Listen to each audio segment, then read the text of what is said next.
You guys. It's the watch party. It's Thursday. Glad you guys are here on the stream. Sorry for being a whole 3 minutes late. It's always something going on. I go wall to wall from waking up to doing things to jumping in here and going on to the next thing. Sometimes you're a couple minutes behind on things. I think you guys can understand that. And as a matter of fact, it's probably even a little bit better. I feel like whenever we start right away and jump right in, maybe folks miss a couple of things. I'm here for the people. I want everyone to know what we're talking about. Considering I'm doing all this talking. It's just how I think. So glad to see all you guys. As usual, the early nerds showed up. I didn't even get to chat with you guys because I was still running around getting stuff together at the last second. But good to see you guys. Squirrel Dragon, of course. Good to see Lisa Dodson. I see you guys in there as well. Dexter Wong, what's going on, brother? Jeffrey Smith, all you guys showing up. Mara Felson, all these very familiar names. Glad you guys are all here as usual. Surprised you guys want to hang out every day to talk about all this depressing shit. But that's kind of what we got going on here. Let's go jump in. I know you guys usually think, maybe you guys have seen the patterns lately, especially as this Epstein situation continues to unfold in front of everyone. It's what I've been starting with, bro. It's what it is that I think is changing the narratives here. Has the people that think they're completely untouchable feeling kind of touched, and has them flailing. I'm not even going to start with Epstein today. I'm going to do it second.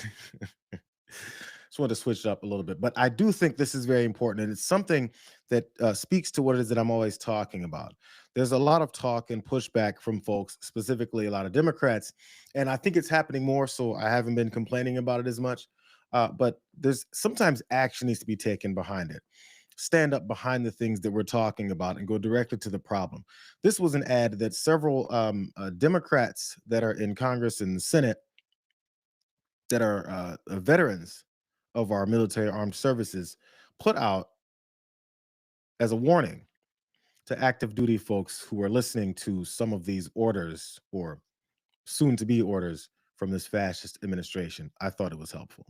I'm Senator Alyssa Slotkin. Senator Mark Kelly. Representative Chris Deluzio. Congresswoman Maggie Goodlander. Representative Chrissy Houlihan. Congressman Jason Crow. I was a captain in the United States Navy. Former CIA officer. Former Navy. Former paratrooper and Army Ranger. Former intelligence officer. Former Air Force. We want to speak directly to members of the military and the intelligence community who take risks each day to keep Americans safe. We know you are under enormous stress and pressure right now. Americans trust their military, but that trust is at risk. This administration is pitting our uniformed military and intelligence community professionals against American citizens. Like us. You all swore an oath to protect and defend this Constitution. Right now, the threats to our Constitution aren't just coming from abroad, but from right here at home. Our laws are clear. You can refuse illegal orders. You can refuse illegal orders. You must refuse illegal orders. No one has to carry out orders that violate the law or our Constitution. We know this is hard and that it's a difficult time to be a public servant. But whether you're serving in the CIA, the Army, or Navy, the Air Force, your vigilance is critical. And know that we have your back. Because now, more than ever, the American people need you. We need you to stand up for our laws, our Constitution, and who we are as Americans. Don't give up. Don't give up. Don't give up. Don't give up the ship.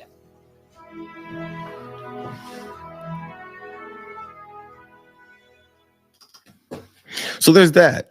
Multiple folks also included in the intelligence community as well as along with veterans, speaking to active duty folks who are potentially hearing a lot of these calls for illegal activity, violations of the Constitution, and their oath to the American people. We've seen it coming. The only thing they did mention was, don't listen to fascists, because fascists are the type of leaders that want to violate the Constitution, do things on their own, take the military power, and wield it any way that they want to.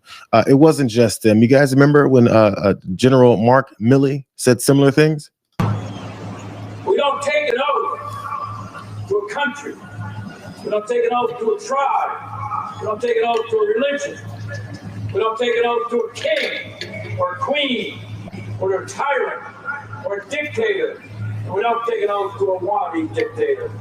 We don't take an oath to an individual. We take an oath to the Constitution, and we take an oath to the idea that is America, and we're willing to die to protect it. So it's not like it's cornered just in this group of folks that put out that ad. These Democrats, former veterans to the military, putting this stuff out. It goes to all kinds of folks that are thinking this, and so obviously, I think you guys can imagine what the response, at least a little bit of the response, was as soon as this was seen by, of course, that same dictatorial-minded fascist in the White House. This is what he put out in response to that. This is really bad and dangerous to our country. Their words cannot be allowed to stand. Seditious behavior from traitors. Lock them up with a bunch of question marks. President DJT. Okay. So it's really bad that they put out a statement or a video telling active duty military members that they shouldn't violate the Constitution or follow unlawful orders. It's seditious behavior to remind them that they should continue to follow their oath. All Donald Trump is saying that he's in favor of them violating their oath and the Constitution and follow unlawful orders. If you're not pressed, bro, what do you have anything to worry about? Why are you so mad if you're not the one that's putting forward unlawful, unconstitutional orders? Why would it be sedition for them to say follow your military oath? It's weird that that's his thought process, and he thinks that coming out and saying, just like he said, anybody that's against fascism is against me. So if you're against fascism, if you're for violating the Constitution, you're all about Donald Trump. It's weird that he keeps letting everybody know who he is, but people won't accept that that's who he is. So of course, the normal folks at Fox News got one of these veterans on, Representative Jason Crow, who was in that ad. He spoke with Martha McCollum, and she was incensed. She was pissed this entire interview talking about this, because the way conservatives work is if you bring up veterans in the Army, they go, we own that. That's ours. We can manipulate it any way we want to. We can claim one thing and then do another and always say we love and support the troops. And it doesn't have to actually make any sense. We just do that. Here she is with her anger towards him for pointing out very simple facts. Former Army Ranger and Bronze Star recipient. Thank you very much, Congressman, for joining us today. You see some of the pushback to this video when some look at it and say, if you are in the United States military, you sign up, you carry out the mission that is assigned to you. The other option is to not join the military or to leave if you feel that you can't carry out an order. But the command is just an integral part of what you sign up for, which you know way better than I do. And I thank you for your service. So, Congressman, thank you for being here. Why did you participate in this video? Martha, we're standing by our troops, our service members who are often put in very difficult positions. And Donald Trump has put them in very difficult positions and is a former Army. He's going to get to more details of her issues with it. But her first and an introductory plan and thought here is that if you sign up to the U.S. military, you sign up, you carry out the mission that's assigned to you. That's not what they're talking about. They're talking about not carrying out unlawful, unconstitutional missions that have been given to them, because they swore this oath. But the way that conservatives, I guess, lately think is that that's all based in the president. The president is the king of this country, so therefore the Constitution means less than whatever his whims are, especially since he's a childlike figure that goes and whines and cries and tells them to do anything that he wants based off of his hurt feelings. Then after that, they have to just do it, and he's usurped that power of our Constitution to be just his. Sounds like un-American to me. But here's the rest of their conversation, a little bit more. So when you see this video on all over the place, when you see this video on social media, I think a lot of people scratch their heads and they say, what exactly are they talking about? Are they talking about Martha, not allowing gunboats to make it to the United States carrying drugs? No. Is that Martha, what you're talking about? Martha, here's a novel idea. How about we actually prevent things from happening before they become a problem? I think that's what they're trying to do. What you're saying is we have to wait until there's a problem to respond to that problem. No, I'm not. Right? As a military officer, what I think is important is we train people, we give them information, we prepare people for challenges coming down the pike. That is what I did as a commander in the military. That's what I'm doing now, as we are standing by our troops. She wants some details of these unlawful orders. So the representative there was talking about how he doesn't want to have to wait until we're already in the middle of those unlawful orders. But the problem is I wish he would have thought about some of these unlawful things that the president has been floating. And it's not like he's going to come forward and say, I'm going to declare that you guys just do this and that and the third unlawful order. Of course, they've been doing that. Even her example of these ships, these boats that they've been blowing up in the Caribbean, full of people that they haven't even identified who they were. They just told us they're these drug smuggling thugs, and her dumb ass decided to go and buy into that. Again, the way fascists work is the only way that their opinions and their thoughts become laws. You just believe them based in absolutely nothing, and Martha McCollum is wide open to doing that. But since she wanted a quick example, I've got a quick example of these unlawful orders from this fascist talking directly to military members. And we're sending in our National Guard, and if we need more than the National Guard, we'll send more than the National Guard, because we're going to have safe cities. We're not going to have people killed in our cities. And whether people like that or not, that's what we're doing. And you've been watching. Whether people like it or not, he's going to do what the hell he wants, sending military into the streets of whatever city he wants to, based again in absolutely nothing. There's this theme going on where everything he's claiming is reality isn't, but the basis for those claims are the reasons why he's violating the Constitution and wants to send military in to do his bidding.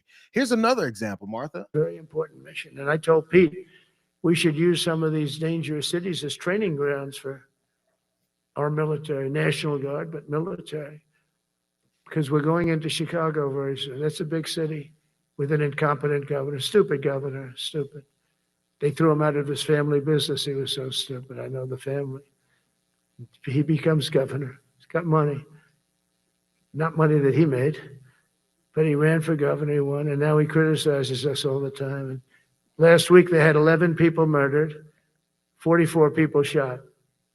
The week before that, they had 5 people murdered, 28 people shot. Every weekend, they lose 5, 6. If they lose 5, they're considering it a great week. They shouldn't lose any. I wonder if someone openly spoke to folks that carry guns and are under their order, according to Martha McCollum. If they said, let's send them into Martha McCollum's neighborhood so that can be training grounds for the military to do what they want, to use the people, the citizens, the residents of that area to just train on our military. So when we go into further conflicts that the president is looking to start, they're ready. And the blood of American citizens is how they trained, because that's what Martha McCollum is now fighting for. That's what she's so upset about. She was pissed this entire time. So there's a couple examples, but I want to go back to when it finally became the point when Jason Crow then nailed her on these thoughts. The assumption that she had that these folks can't understand what's unlawful and what's unconstitutional.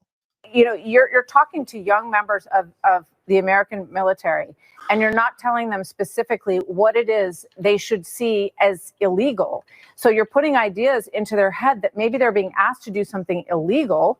And what we're seeing actually is recruitment rising. And people wanting to join the military under the president. Here's an interesting fact for you, Martha. Our men and women actually are very smart, very incredible men and women in our military. And you don't have to tell me that. Well, apparently I do. No, you don't, sir. I have great respect for the United States military. Well, you don't think they can handle a reminder about federal law and the UCMJ is what I'm hearing. And a recent survey showed that 8 out of 10 service members deeply understand their obligation of lawful orders, right? 8 out of 10. So we want to get that. That should be 10 out of 10. But this is something that they're trained on. Go and look at the training. Maybe even go and participate or observe some of the training that our men and women go through. It is incredible. We expect a lot of these men and women. They go through very intense, rigorous training because they're put in intense, rigorous positions. And frankly, I bristle at the notion that they can't handle a suggestion or a reminder of what the law requires them to do and what the Constitution requires them to do. You actually disparage them when you say that a simple reminder is something they cannot handle. You're wrong. You're 100% wrong. I didn't disparage them in any way. In fact, I give them enormous credit. You don't think they can handle reminders about their legal obligation? That's how you actually speak to someone who's making broad assumptions about her support for the military when everything she's saying does not support them at all. Doesn't support the Constitution, doesn't support lawful orders. But she just says, I have the utmost respect. So how is it you're going to speak to these young people and put into their heads that they're seeing unlawful orders? Are they dumb? You see, you just have to listen to what they say and then ask them, do you really mean what you just said? And explain to them what it is that they said without us having to start defending ourselves over their bullshit assumptions about what it is that's going on. That's how you do it. Now she's backpedaling and has to reaffirm her commitment to the military and her support. And she really isn't disparaging them, even though she just said they're too stupid to realize what's unlawful and what's unconstitutional. Yeah, she said it. So since she said it, maybe she should have to stand by that. It's really easy to say a lot of stuff and then run from it. It's the MAGA way. So last part here, because now that she's on her heels, she doesn't really want to have to, continue this on. So she wraps up the whole thing and has to reaffirm her commitments. I think they These men and perhaps women if it was certainly can handle it. specific and they could figure out what order you're referring to. I have the most deep respect for everyone who serves in the military, including you, sir, for the sacrifice that you made. I did not make that sacrifice myself. So I put everyone who makes that sacrifice in a very special place in my heart. And I believe they're there to serve the country. So you have put out this video. It's getting a lot of attention. I thank you for joining me to talk about it. And I think, people can look at it and take away from it what they want. I just wanted to give you an opportunity to be specific about what illegal actions you were referring to. And the worst part is, if you guys watch the whole interview, it's like 8-9 minutes long. He did bring up, she brought up the boats that they're killing folks on. And he said that actually is a problem. That's unlawful. There's no declarations of war as they ramp up for it that he can do without the approval of Congress, something else that she glossed over. So every point that she made was dismantled. We don't have enough time to go through so many of them, but she got flustered because the first thought is there's this full deep-throated confidence that everything they say is law just because they claim to have this ownership over the military. And what they keep forgetting is that there's tons of people of every kind of political leanings in this country that joins the military, but they think it's all theirs because they're the violent folks who well, we got guns, man, we can shoot you in the face. So therefore, since we're all about violence, we represent the military. And anytime a Republican says, I can do what I want with the military, specifically this guy, Martha McCollum has to back him up. And they get angry that anybody else has any kind of ownership over our military. She had to learn a couple of things, I guess. But there was no questions about how Donald Trump called them, said that they need to be arrested. None of that stuff. None of that. It's just her issues with him telling people to follow lawful orders. It's weird. The entire party, the entire movement is based in lawlessness because they're following a 34-time felon. It's pretty direct. It's not even that curious of a thing to see come together. There's a criminal in the White House. He does criminal activity, and anybody who follows him supports criminality. It's basic. It's how it all works. Which leads me to this. Story number 2, like I was telling you guys. Criminal behavior, criminal activity, criminal agencies, like now the Department of Justice who does the criminals' bidding. Except they keep getting cornered. They keep finally getting asked the questions, specifically now about the Jeffrey Epstein situation that got them stuttering their asses off. Pam Bondi's really bad at this. Attorney General, do you mean you will provide all the files by 30 days? We will follow the law. The law passed both chambers last evening. It has not yet been signed, but we will continue to follow the law, again, while protecting victims, but also providing maximum transparency. Madam Attorney General, the DOJ statement earlier this year saying that the files would not release mentioned the fact that the review of the documents and the evidence did not suggest that any additional investigation of third parties was warranted. What changed since then that you launched this investigation? Information that has come for information. There's information new information, additional information. And again, we will continue to follow the law, to investigate any leads. If there are any victims, we encourage all victims to come forward. And we will continue to provide maximum transparency under the law. Man, Pam Bondi was stumbling and bumbling her ass all over that. How did she forget what it is that they said before that now contradicts what it is that they're doing? As she was asked about them now talking about these new investigations that they have into Epstein, which we all know the reasons why. And then the very basic follow-up questions, these simple follow-up questions are always the key. The very simple follow-up question of how is it that before, when you shut down all investigations on the Epstein situation, which they did, Kash Patel's FBI and her Department of Justice shut down all of those investigations because there's nothing here, nothing's there, they said, it's all over. So now, in that explanation, they said there's no reason to investigate anyone, it's all shut down. So when they reopen some investigations into people, the natural question is, well, what did you figure out? What's the information that made you do it? Information, she says, new, additional, will continue to provide this maximum transparency. Where's the answer? What's this new additional information that you've got? The new additional information that they've got is that Donald Trump is being cornered, and he's starting to scream at them more and more every day about why they're not protecting his ass. But really fast, did you guys notice this? I want to show. Let me show you. Did you guys notice though? While Pam Bondi's up there stumbling, bumbling, and lying, man, Kash Patel, bro, my man looks like he's like, if I don't move, maybe they won't know that I'm here. Maybe they won't realize that I'm in way too deep over my head. I think they're gonna fuck me up if I mess this up some more. He just blinked.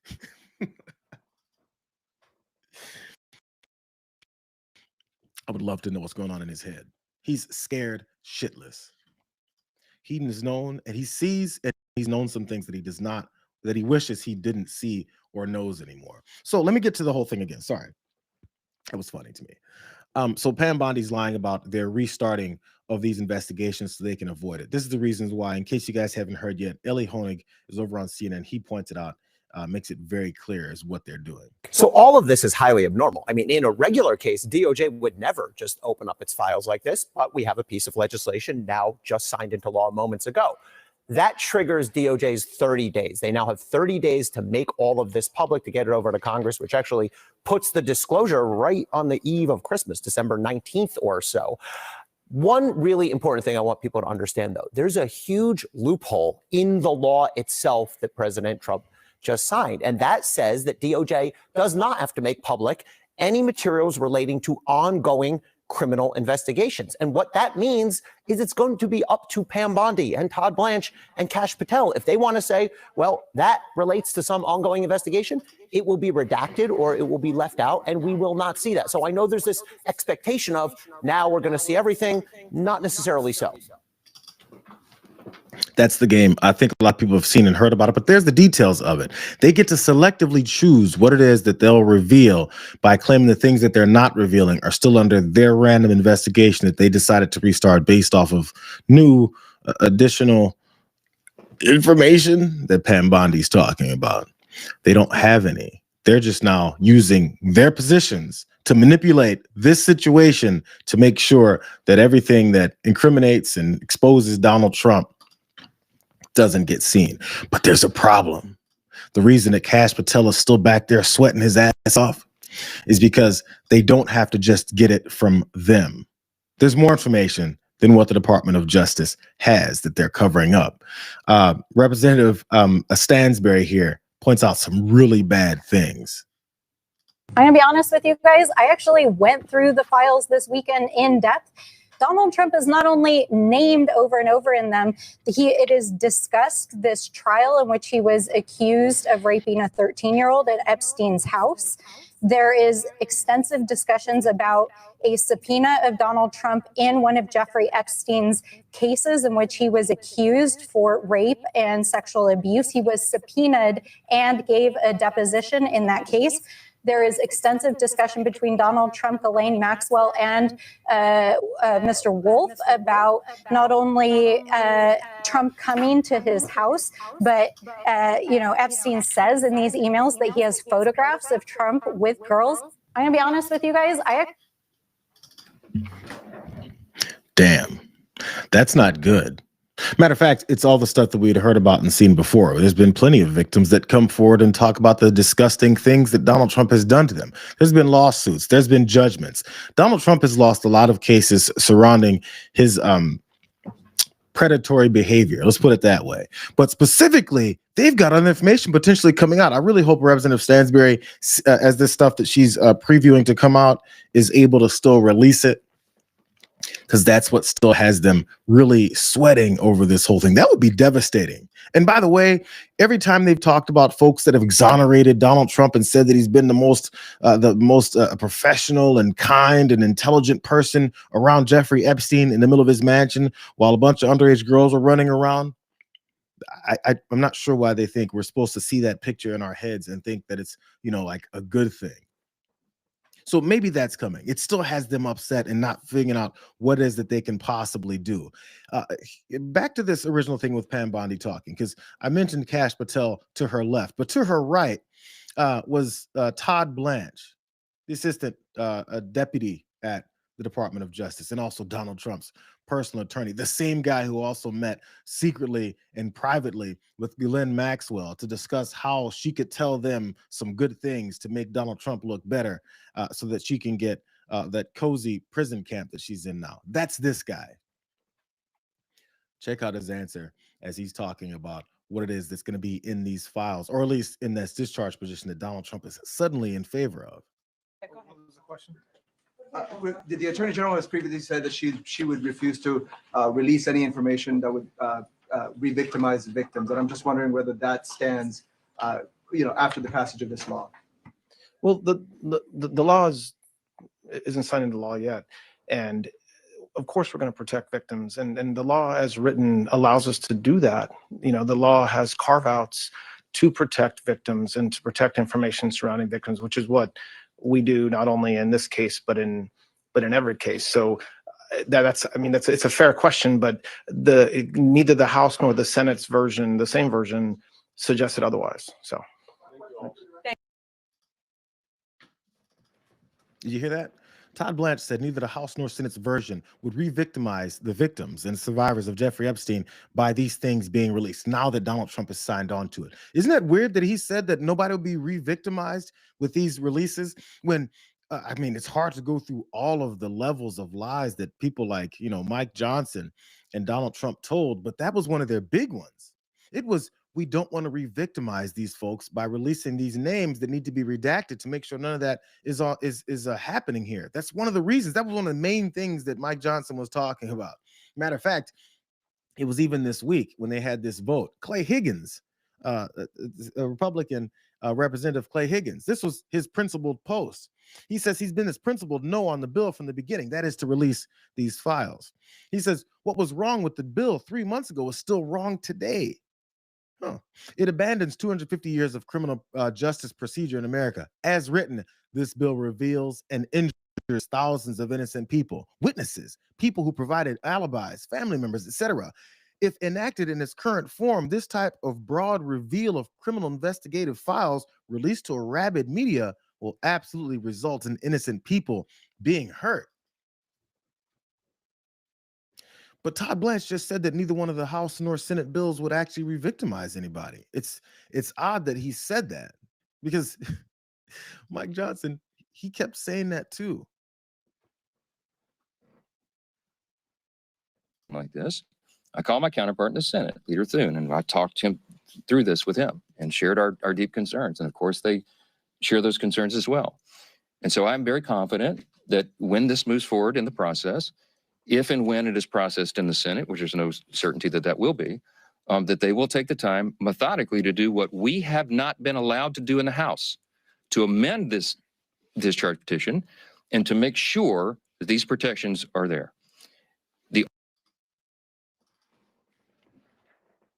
He didn't get a chance to get it amended. John Thune, I guess, stabbed him in the back and did it anyway. Or maybe there was nothing that he was talking about in the first place that could have led to that. Or here's the last option. As we read through Clay Higgins as being the only no vote on it, they're talking about people being victimized that don't deserve to be victimized. And usually, if you're paying attention to what's been going on with the child sex trafficking ring that Jeffrey Epstein ran along with Ghislaine Maxwell, the first people you would think of as far as victims are the survivors. The problem with this MAGA Republican Party is who they're concerned about is not the victims. The discharge petition could create new victims, okay? Because it requires the DOJ to release information even in cases where the DOJ or the FBI has already reviewed it and determined it is not credible. It is false information. Doing this and requiring this to come out could ruin the reputations of completely innocent people, such as those who have may just have known Epstein but knew nothing of his crimes, or whose names he exploited. Think of this, innocent people whose names he exploited and used to try to get close to his intended victims. Their names may be in these files, and they had nothing to do with this. And so by just haphazardly releasing it, you're going to destroy their reputations. Releasing information containing the names of innocent people would subject those innocent people to a guilt by association. It would create an entirely new group of victims who have no means to clear their names. That's a concern of Congress, and it should be.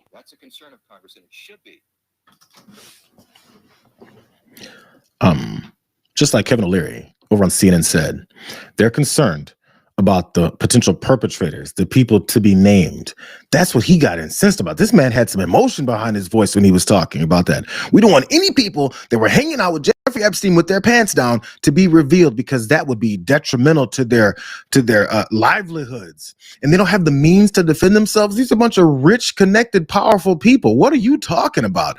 Isn't it crazy how the most powerful, rich, and influential people in the world continue to get protected based off of them being poor, downtrodden, and always attacked? It's always that. It's always like they're being victimized when literally we've got damn near none of them to be revealed as to being predators that attacked young girls. Isn't that weird?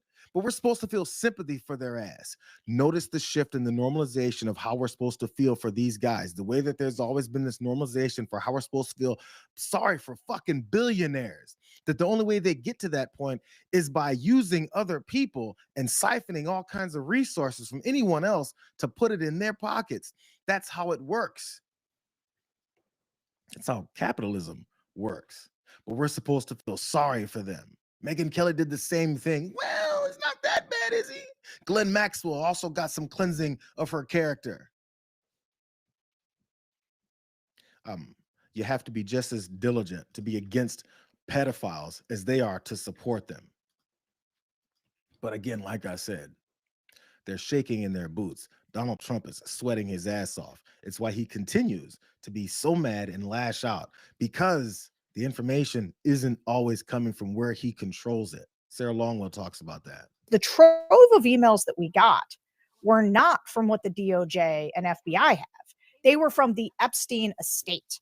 And I do wonder what else is in the Epstein estate. That's where we got the birthday card. That's where we got these troves of emails. So part of what I think has got them probably panicking a little bit is they don't know what's just sitting around in boxes somewhere that could implicate him, that are from long time ago. And that stuff could continue to come out, and Democrats can continue to get it out. Videotapes. Yep. Just videotapes of him being around, is really embarrassing. Yeah. Why? I'm sorry to, this is a little bit off topic, but why is there an Epstein estate? Shouldn't we have confiscated everything from him? I don't understand. What is the Epstein estate? That's actually an excellent question, because when it comes to the victims, part of what you'd like to see is, if nothing else, give them all his money. Yeah. You heard me, Jay. You heard it, JVL. You heard the accent. I did it. That's part of it. Don't forget that birthday card thing that they denied right after then it was confirmed, and then they decided to say, oh, well, yeah, we were just playing. they've been exposed so many times for trying to cover things up that they have no control over. This is when it's getting worse. More attention and eyes are on this. I don't know to what degree the Epstein estate is giving them more information. Maybe that's where Representative Stansberry got her information from about the potential videos and pictures and accounts and accusations from children about Donald Trump as they try and flood the zone, talking about how everyone that met Donald Trump said that he was on the up and up. No, they didn't. Absolutely not. Stop accepting that lie. But you never know what else is going to be coming out. It's actually really, really bad. Tara Palmieri also talks about some of the horrible things that happen, but also the reason why there could be a treasure trove of information that Pam Bondi can't control. Even when they raided his house before the first arrest in Palm Beach, they took out tons of video footage. The survivors that I've talked to have said that they always felt like they were being recorded. If you look inside the New York Times article, when they just did an entire expose on his house, you saw cameras everywhere, and even in the bedrooms. He was running a almost KGB style blackmail operation. Even when they I remember, I don't know if you guys saw this. I don't think it got tons of attention, but it was fascinating to me. A few months ago, there was this long, extensive expose into Jeffrey Epstein's New York house, flat, whatever the hell it was. It was big. And they went through all the artwork that was inside, the motif, the setup of the rooms, the massage room upstairs, and all that stuff where a lot of these assaults happen. There was cameras everywhere. I think they said there was only like one place where cameras weren't, because they identified in the pictures, the extensive pictures. I think it was the New York Times, Washington Post. One of them did this article. There's cameras everywhere. So everything was getting recorded. So people that have this belief that Jeffrey Epstein, part of his motivation was that he worked with some intel agencies and internationally and basically blackmailed tons of people, have a lot of reasons to believe that, because there was cameras everywhere. And also people are acting really weird in positions of power right now and trying to cover this up and trying to not talk about it, or in trying to lie over and over again about it. One of those people obviously is getting nailed here by Representative Jasmine Crockett. This is the President of the United States standing beside his best friend, Jeffrey Epstein.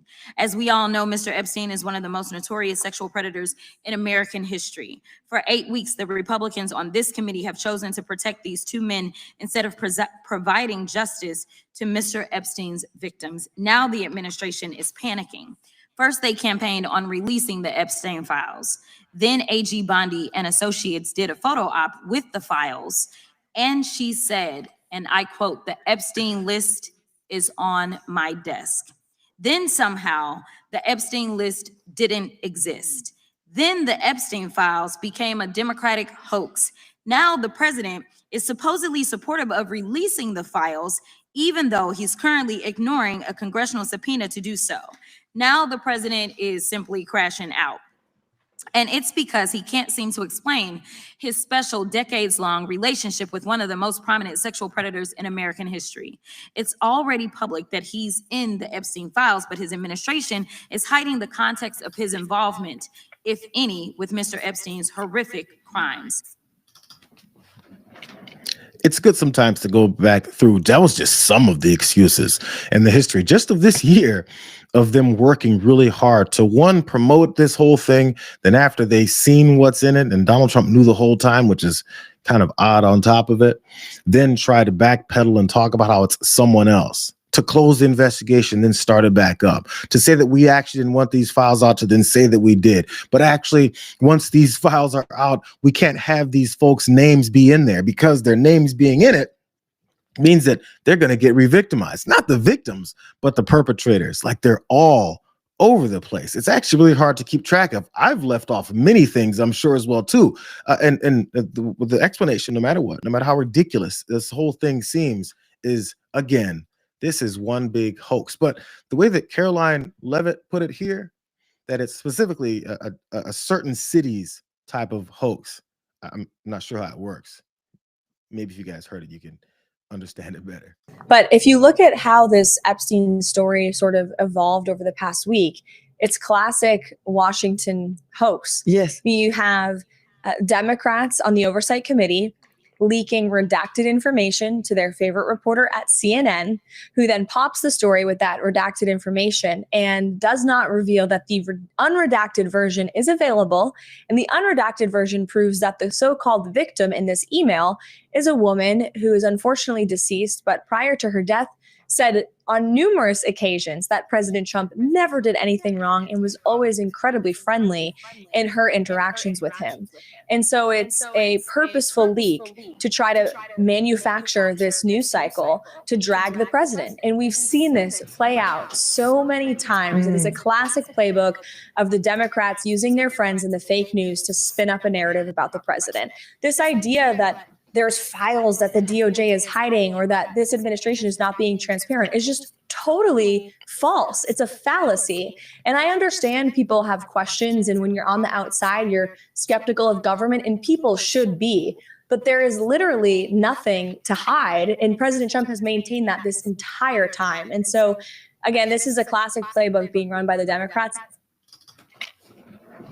Classic Washington Democrat playbook of a hoax.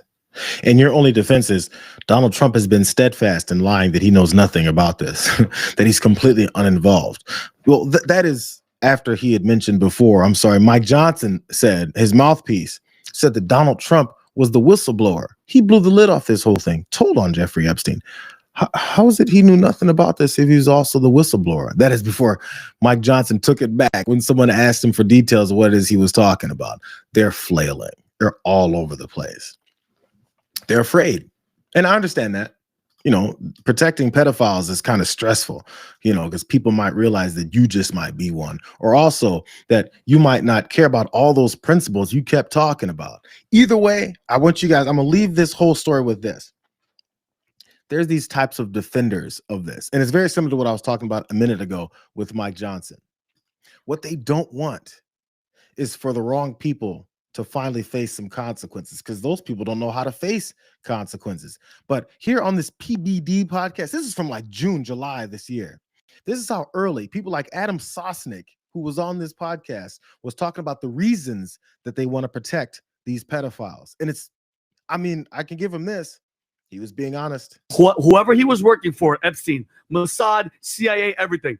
Apparently, the most powerful people on the world were flying to an island and having sex with underage kids because she said it. There's tens of thousands of hours of them doing it. If we're built on that and the most powerful people that are running the show are in charge, the guys telling Cash Patel, the thing that you just read, shut up. Shut up about it. Hold on, you know who I am. He knows who I am. I want accountability for everybody. I agree with you. But at what price? Take a deep breath. Okay. But hold on, hear me out.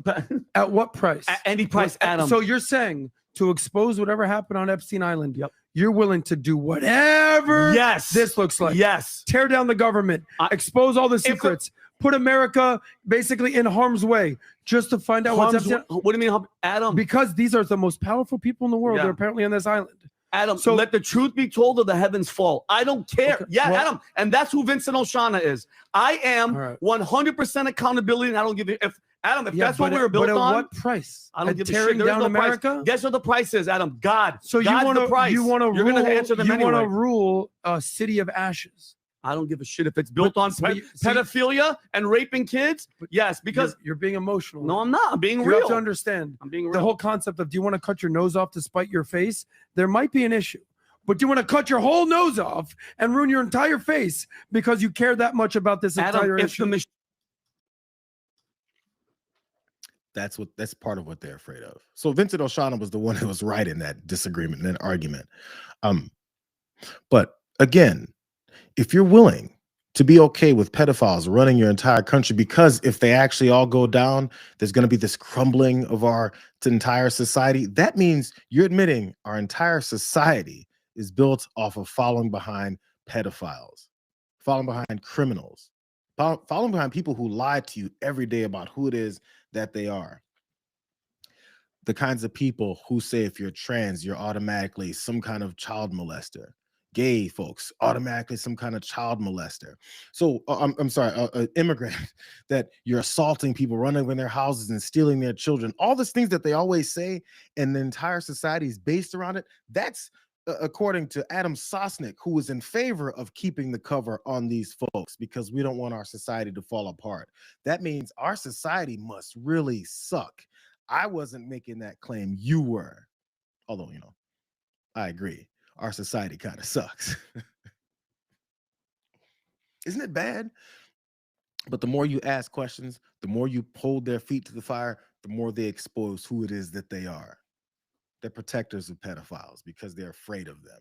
And because, one day they hope to be in those same positions of power where they can assault young children and get away with it.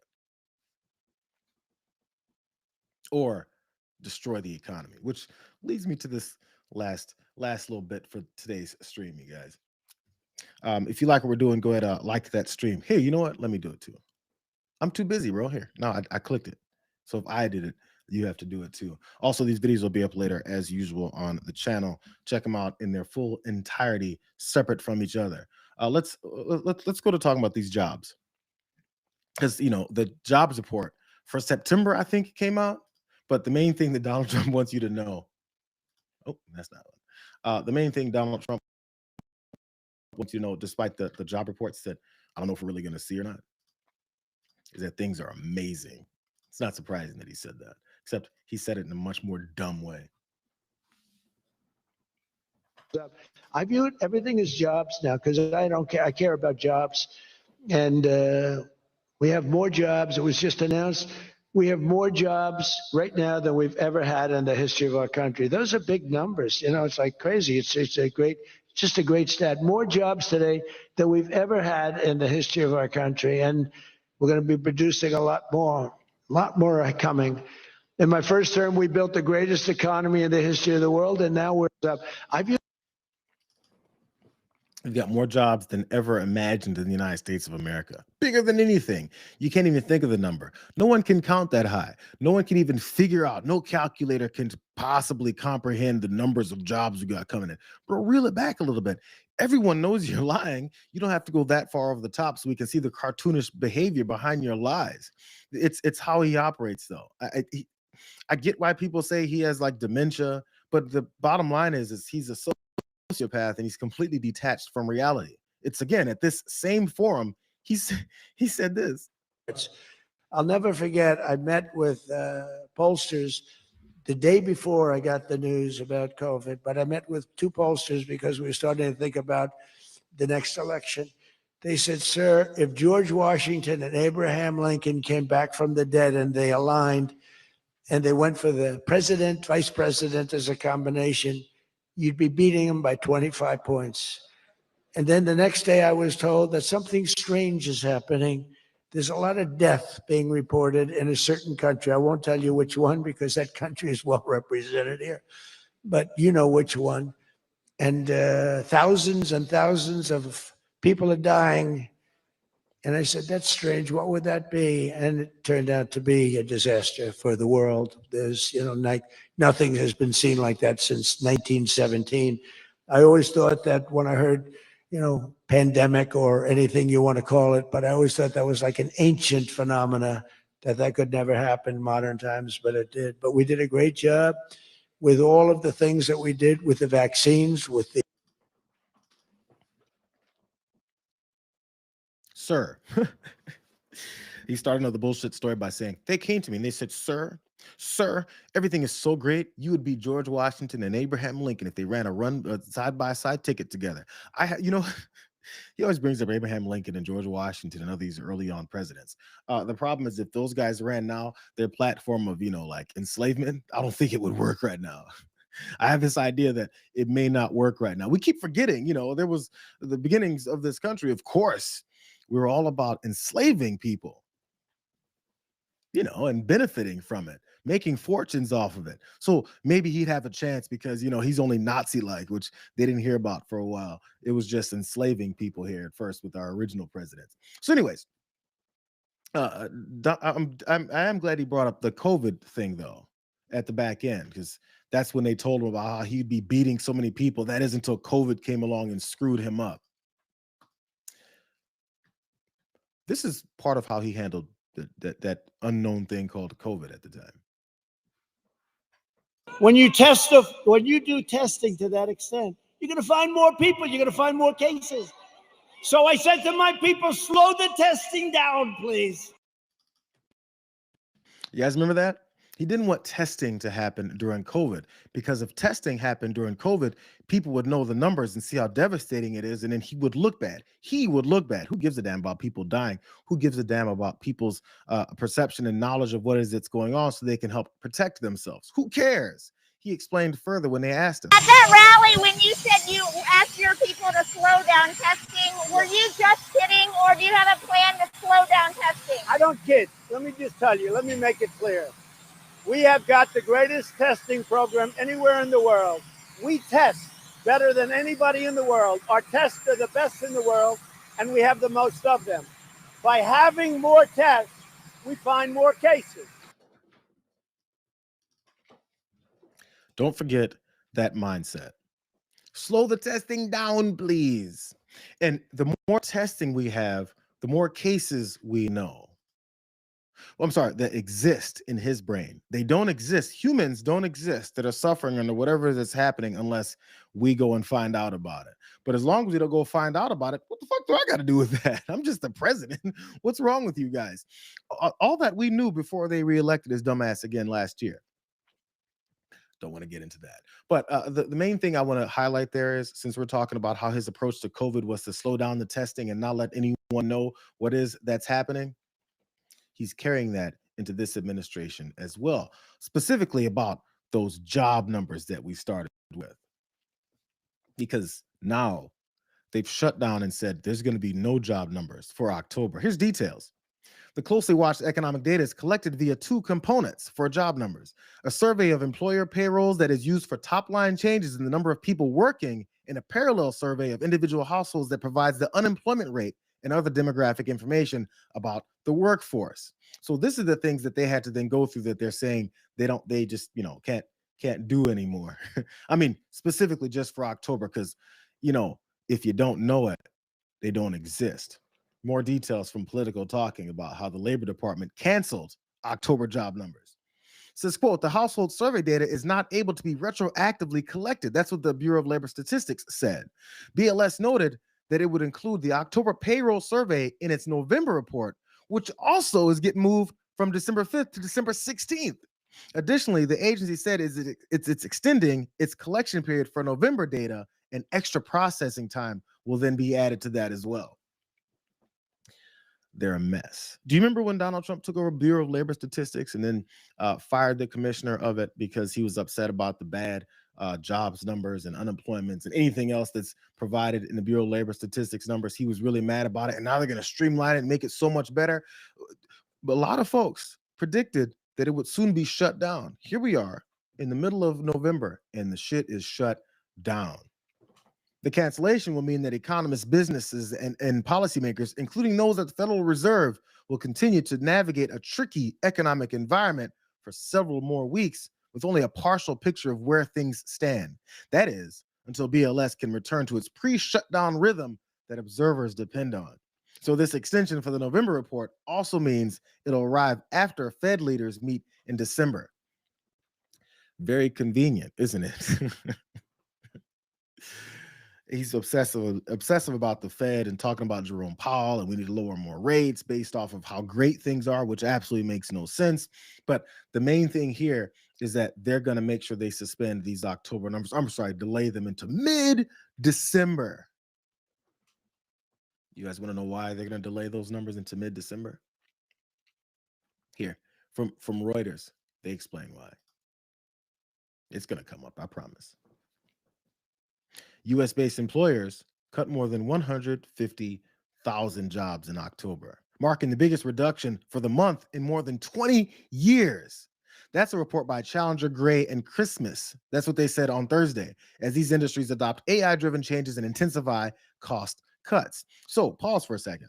They said this is based by this Challenger, Gray, and Christmas report because, again, Bureau of Labor Statistics isn't doing any of this anymore. So we have to go to other, I guess, measurements. I'm not sure what their collection data is, but based off of what they've given, which we have to skip and go by whatever it is that is available, More than 150,000 jobs in October were cut.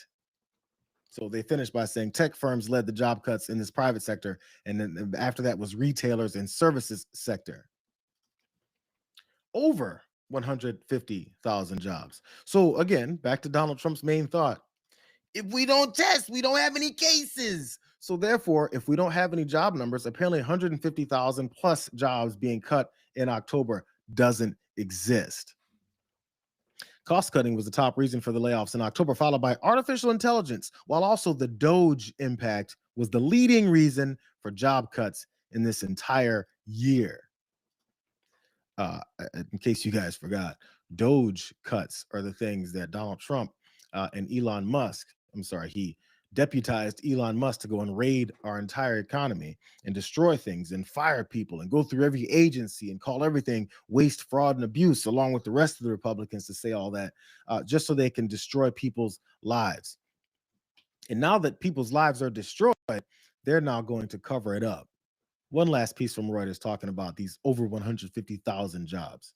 The layoffs in October surged 175% from a year ago to 153,074. From the start of the year to October end, employers have announced over almost 1.1 million job cuts, a 65% rise from the 664,839 in the same time period from last year. That's 1,999,500 job cuts. Damn, that's before this year is even over. So far this year, job cuts are the highest level since 2020, when over 2 million were announced through October. Don't forget, also since the highest numbers since 2020, that year was another year when Donald Trump, was the president. It's like it all just kind of comes together. It's all the same guy fucking things up every time that he touches it. It's kind of like his life story. He fucks things up, doesn't get any accountability or responsibility for it, and he moves on and fucks up the next thing. That's how he operates. But luckily, they dispatched stupid people like the HUD Secretary, Scott Turner, to tell you